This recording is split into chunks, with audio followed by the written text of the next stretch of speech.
Are we live? We're live. We're live. We're alive. Friday sips. Yes.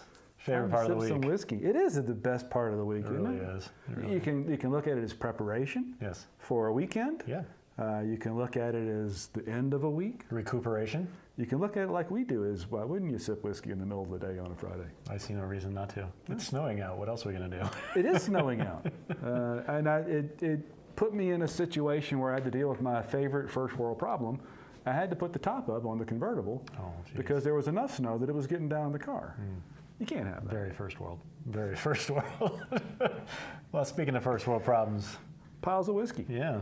So today I thought, we talk a lot about Dickel and Tennessee whiskey, but I don't remember the last time I had any Jack Daniels. Same. And so Hazel's, local store in town, did a Jack Daniels pick. And I, not surprisingly, bought a couple of them. Yeah. I love this chain. I really don't know why. It's like a Muscle Beach chain. Yeah, I don't know why we bought that with the Dickel one too. Because the thing is, I've lost those before, and then I have no idea where the bottle came from. There's no other recognition of the store. Yeah, I just think this one's really silly. I think this is it's like Mr. T. Yeah, wait till we try and pour the whiskey with the chain thing, a bolt thing. Right. So I'll throw that away. Yeah. But I thought it'd be fun. I have a thing about Tennessee whiskey. Part of what makes a Tennessee whiskey is the Lincoln County process. It's where they filter that new make whiskey through a whole bunch of charcoal, 10 feet at Jack Daniels, 13 feet at Dickel. And it takes a lot of those fatty acids out of there that I think add a lot to the mouthfeel of a whiskey and the flavor. It takes some proof and or some age to get some of that body back. Yeah. In my head, it's in the mid-90s, and that's why some of the Dickel single barrels come in the 80s, but they've got the other thing that helps, which is age. They've got 15 years in a barrel.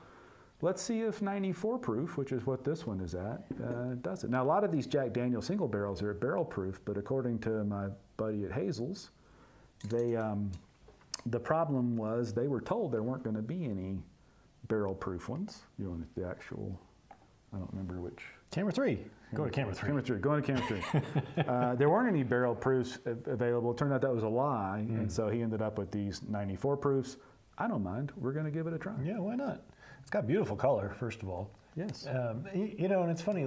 Ever since we started drinking whiskey together, I haven't touched a bottle of Jack Daniels, so this will be interesting. I like the flavor of Jack Daniels. Yeah. I'll tell you that you cannot get to any more disparate tour experiences Really? than going to Jack Daniels and then going to Dickel or vice versa. Oh, you told me this, yeah. Jack Daniels is a little bit like where I just got back from, Disney World. There's whiz-bang everywhere. There are computers. There's lots of staff. It's trimmed out so nicely. The furnishings are nice. It's real. Then you go down to Dickel, and there's back when I would go, there's 30 people there. Right. They went and interrupted some dude doing his job to give us the tour. Just laid back and happy and completely different. Oh, look, it's a barrel on the other side. Isn't that That's sweet? adorable. That changes nothing. I don't, natural cork. I really don't care. Oh my goodness, get a whiff of that. Ooh, that's tasty. It's got something interesting on the end of it. I still stand by. It's not that I don't appreciate a pretty bottle. Look at that. I did a mini Dan pour. Oh, look at that. Which is a Dan pour in a small glass. It's like a regular pour. I just sent them, instead of the fancy toppers, I do like natural corks. Instead of the little chain thing, just save me $2.50 on the price of the bottle. Yeah. If we had growlers, if I could just take my little container up to the barrel and get my own whiskey, I'd be happy with that. That is a cool looking bottle, though. It's a nice bottle. Yeah. Cheers. Cheers. Yeah, it's nice to see you. It's been a while. I got to run off to Disney World, I was at Disney World drinking other whiskey down there.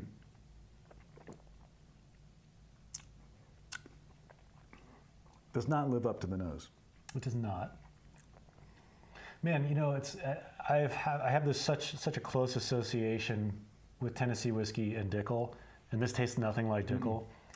It's almost like a letdown, but then it's got some complexity to it. It's got a finish. It's all over the place. I think that's good. It's brown sugary and something on the nose. It's just there's not a lot of mouthfeel to it, but the flavors are delicious. Flavors are good. Yeah. I get a lot of citrus, and then there's like a spice on the end. I don't know what the spice is, but that's pretty good. But you're right, it is pretty short on mouthfeel. It's thin. Hang on to it a little longer before you let it go down. Like keep it in your mouth a little longer.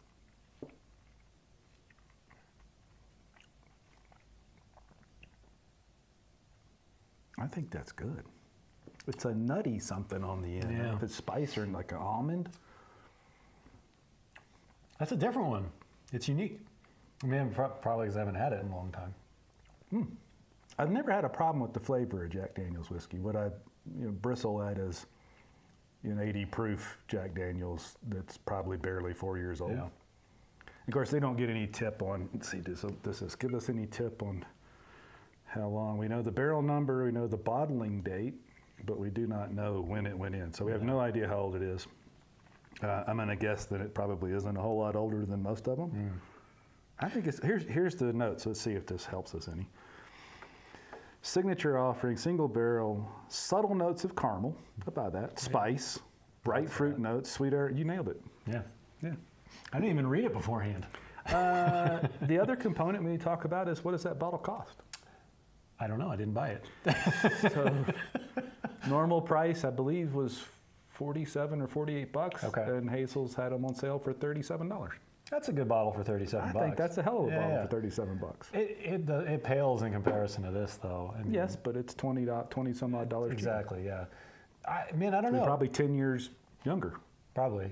I love the nose and I like the flavors. The mouthfeel to me is lacking. You're right. The longer you hold it in your mouth and let it be there for a minute, but it's still, that's the one. But I think it's the one shortcoming here. That is an unusually long finish for a whiskey that has such a light mouthfeel. And remember, too, so we're going to criticize the mouthfeel, but part of the whole purpose of the Lincoln County process and that filtration in a Tennessee whiskey is to make it smoother, which is the worst term ever. It's definitely a smooth whiskey. It is, absolutely. And boy, that finish is. It goes it's forever. really I'm good. still sitting here and it's changing. It's not the same thing. Now it does seem super spicy and aromatic. It does seem, I don't know what those, I don't know what those spices are. Yeah. I got a lot more orange on that last one. Yeah. That was good. Yeah, it's good. I think it's. What will we sip on next from this line of bottles We there? might have to. This was a big pour. I don't know. I poured exactly the same amount in mine, so I don't know what your problem is. And mine was twice as much. Well, you said you hadn't had one of our standby favorites in quite a while. I think that'd be a nice one to go to next. I've sung the praises of this bottle. We had the single barrel Old Forester recently, and I always compare it to the 1920 because the 1920 is one of my favorite bottles. I think it's so reliably good. It's everywhere. You can buy it. It's around $60, and I finished the single barrel bottle that I had because I have no self-control, and so I went and I bought this, and I opened this with some friends over, and clearly we did some damage on it, and the difference between that single barrel and this one is night and day. I mean, they're both fantastic, but they're totally different flavors, totally different bottles. So I'm curious to see what you think of this one, because you still have the single barrel open, right? I do, yeah. I love it. Yeah. And I just had an email that Atlas Valley, a little store in Louisville, has their single barrel proof in the store. So I'm going to swing by there on the way home. Yeah, and one of the things that we had talked about with the single barrel was that right up front it was super hot, and then it mellows and you get all these wonderful flavors. This one is not that. It's 115 proof, yet you still don't get that big fire up front. So I still got to finish my Jack, so you can pour yourself some Old Forester here and tell me what you think. I shall do so. And you said it's been a while since you it had has. the old 1920. I swore I had another bottle of this in the cabinet, but it turns out I don't. I have a 1910 in the cabinet, which is a drastically different whiskey, which is interesting. This is part of that Whiskey Row series where there's 1897, which is the Bottled and Bond commemorative whatever. Right. But they all harken back to some point in Old Forester history. So 1897 is the Bottled and Bond Act. 1910 was the fire on Whiskey Row, where they had a batch of whiskey ready to bottle. The fire happened. They couldn't bottle it. They put it back in barrels. It came out sometime later, so that would have been what we think about with Woodford Double Oaked or any of those twice barreled type whiskeys. 1920 was harkening back to the style before Prohibition and a higher proof. So they're fun, and they really are all different, which is remarkable that you can take the same mash bill, the same process of distillation, most of the same aging, and you come out with whiskey that just tastes drastically different. Yeah, yeah. Well, sip.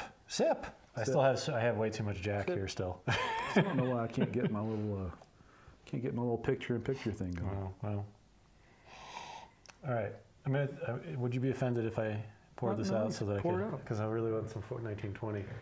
That's why I bought these little glasses, so we would avoid the Dan pours.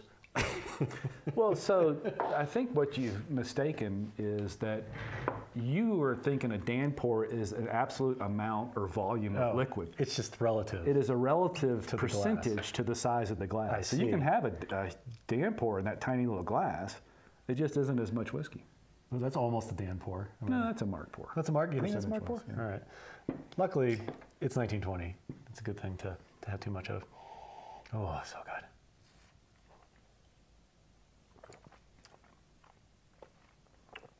It is good, but tell me, on the back of the Jack Daniels, that's a little better mouthfeel, but it's not drastic. I disagree.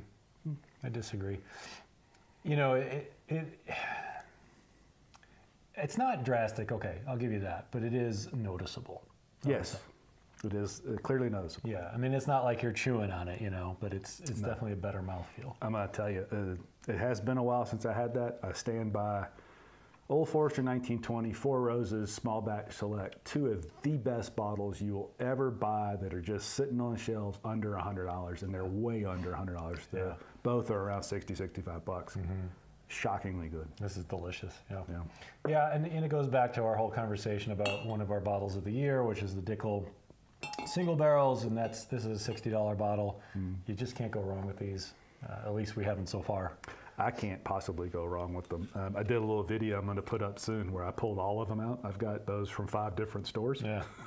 Man, they're just good. Yeah, I bet that's a very coherent video. It was early. It was one of those sessions where I did 10 videos, and I think it was around 4th or 5th. So I do still remember what I talked about. Do we know how old this is? Does it say? No, you don't get any. Old Forester's not big on age statements. They do, and you notice from the color of that whiskey how dark it is. Yeah. But I promise you that's not more than 5 or 6 years old. But what they do is heat cycle their warehouses. And so when you go into most warehouses, it's completely dependent on the environment, the ambient temperature. Mm-hmm. And so during the summers, those warehouses are typically made of stone, wood, and or clad in metal. They get really hot. Kentucky can have some relatively cold winters, and that's the cycle of expansion and contraction. What they do with heat cycle warehouses is they will artificially heat and cool those warehouses. Yeah. And so it experiences those cycles much more often than once a year. They say that lets the barrels, the grain open up, bring the whiskey in and breathe the whiskey out more frequently.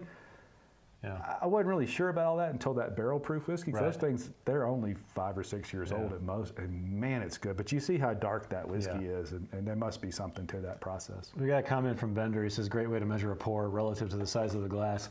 I mean, is there any other way, really? Well, not anymore. We've decided that's the thing. Yeah. And so the moral of that story is that all you really need to do is vary the size of the glass if you want more whiskey. Yeah. Well, I only fill my glass up 20%. Right. It's this big. I thought visually, if we had the smaller glasses, we'd be afraid to pour up to here. And I think it did that first week. Yeah. But we're adaptable creatures. And so if you see, I mean, this says on here, you got spirits, wine, provisions. If you are really going to pour spirits in this, you have to go up to where it says spirits, right? Isn't that what those little lines are for? Yeah. This is a measurement. So Mark pour. Yeah. Dan pour. Yeah. Casey was thinking of us. That's so sweet. Oh. Yeah. All right. So I had a bit of a week this week, and I figured the best way to cheer myself up was to open one of my favorite bottles. This is what we're doing. And so I opened up my friend and yours, Bookers. Mr. Booker. Mr. Bookers. And, you know, these have been... Or as I affectionately refer to him, the Prophet. The Prophet. Booker, no. The Bookers have gotten very difficult to find, let alone buy for anywhere at a reasonable price. And I bought this one... I don't know where I bought this one, but the last one I bought, I had to go to Connecticut to get. Oh, it's country ham. Yeah. I love country ham. This is a treat, guys. This is really a treat. Show them, get the lean down. Yeah, So Bookers, well, they batch number, so 2019 means that's the year. They typically release 3, now they've been doing 4 per year. So 2019-03 was the 3rd release. Yeah. But they also give them fun names, and they put a little card in the box that explains why the fun name is. I have not seen any of the 2021s or the 2022s on the shelves anywhere. And the country ham was one of the ones that everybody was crazy about. Yes. So this is a special bottle. Not just because it's good, but because Booker cured his own hams. That's right. And so and then brought it to a restaurant like a jerk and shoved it in the cook's face. I guess I should actually change the view there. Yeah, here. Or you do it. I don't want to. I want to see a mark pour here. Well, that's all different now. Yeah, it's changed. Also, I haven't had Bookers in a while, so I'm going to pour a little head. No, take it. That's good. That's what it's here for. You know, we opened this, a friend of mine and I, we opened this and played guitars all night, and my gosh, if there's any way to cheer yourself up, that's the way to do it. This is a phenomenal bottle. This is my 3rd bottle of country ham, and every single one has been fantastic. I know where one more is. I have one more in there, not going to lie. One more in my house. All right. In fact, you bought it for me. I did. I'd like it back, please. Well, I paid for it. I'd still like it back.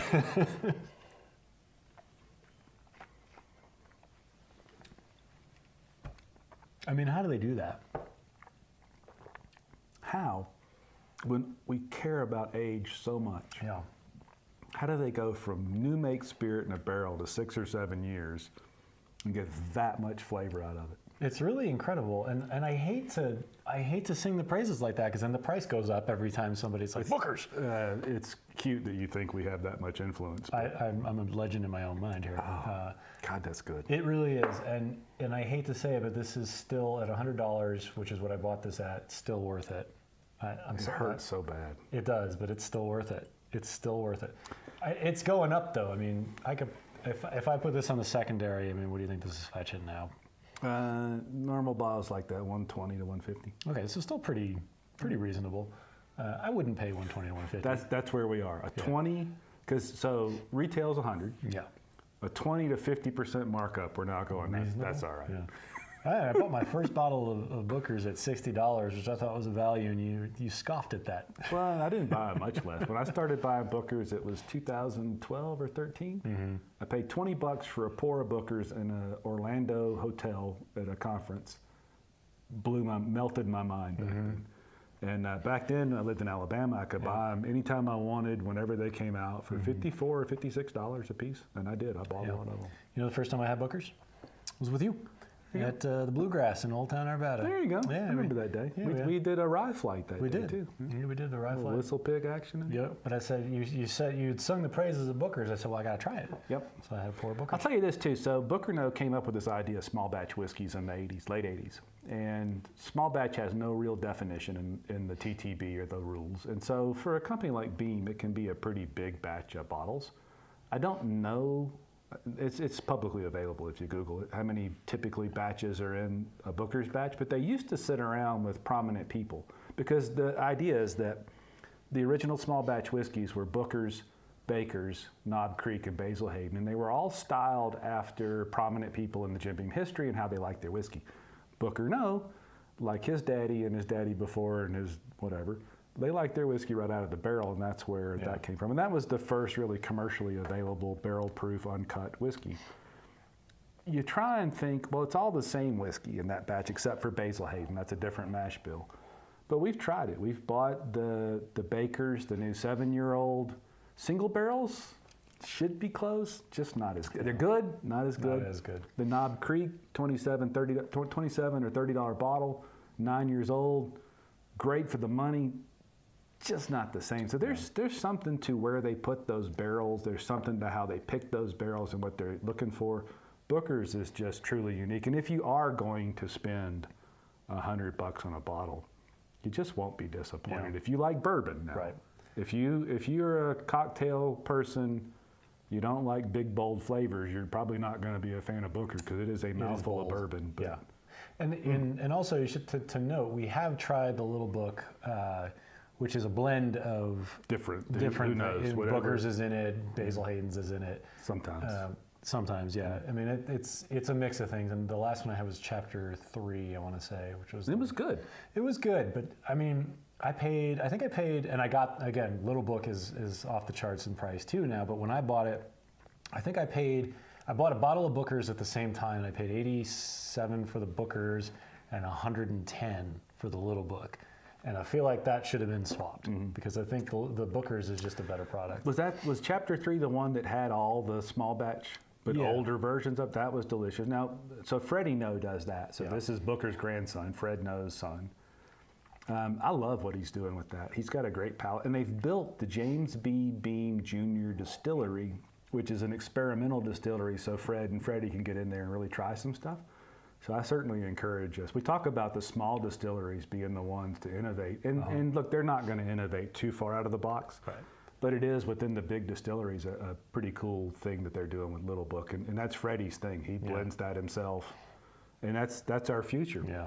At some point in the next few years, Booker's is going to be in Freddie's hands, so let's support Freddie. Yeah. Hey, Bender, I got a question for you since you're chatting with us here. It's cold down in Texas. What's a good Texas distillery that you're into that we probably haven't heard of? We want to hear from you. I'm going to give you a couple minutes while I sip my delicious Booker's. Yeah, since you mentioned Four Roses, I got super fortunate to get the 2021 limited edition small batch Four Roses. We're going to open that on our next whiskey night. Oh, I thought we were going to open that tonight. Oh.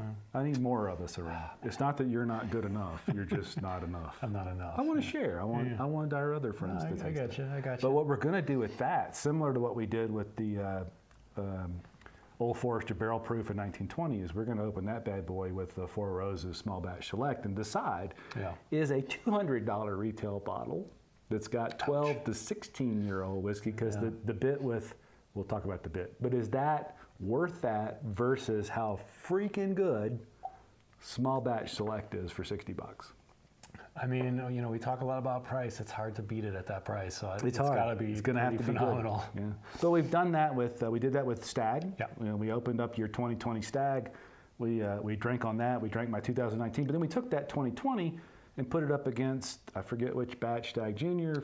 14, whatever. Yeah. We taste that thing. So it's interesting because, look, I'd love to know that a $60 bottle makes me as happy as a $200 bottle that I really can't ever get. It was, it was all the right things came together to get that bottle at retail. Yeah.